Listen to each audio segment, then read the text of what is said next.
आमची एवढीच विनंती आहे की एक वेळेस आम्ही शेतकरी सहन करून घेऊ, पण उद्योजकाला फार त्रास होतो. कारण की उद्योजकाला मजुराला पैसे द्यायचे, जे लाईट गेली तर असं म्हणता येत नाही की तुला मी पैसे देणार नाही.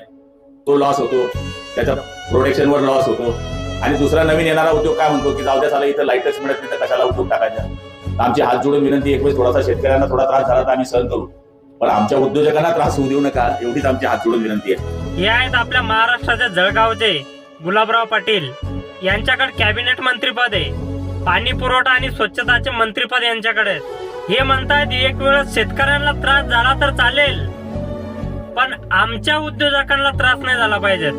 तुमचे उद्योजक मतदानाच्या वेळेस शेतकरी तुम्हाला लागतात आणि मतदान झालं की आमचे उद्योजक आणि शेतकरी गेले उडत.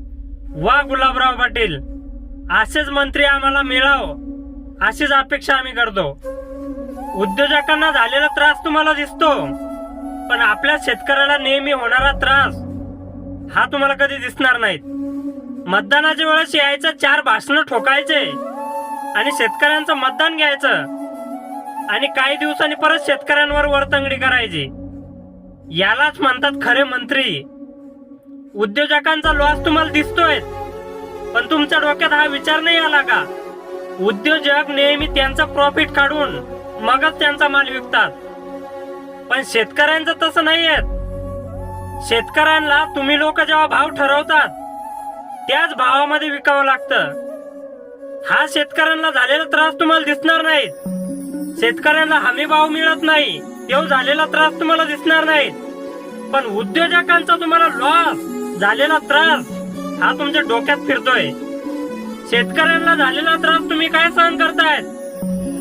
आता जी कर्जमाफी करतायत त्याच्यात बी घोळ घातलेले आहेत. तुम्ही लोक कधी सुधारण्यासारखे नाहीयेत. कधीतरी शेतकऱ्यांची पण बाजू मांडा. उद्योगांची खूप कळ लागते तुम्हाला.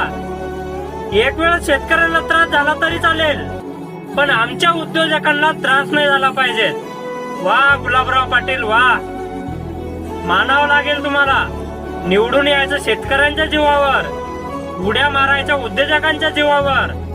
खूप मस्त मंत्री लाभले आम्हाला. धन्य आहे तुम्ही.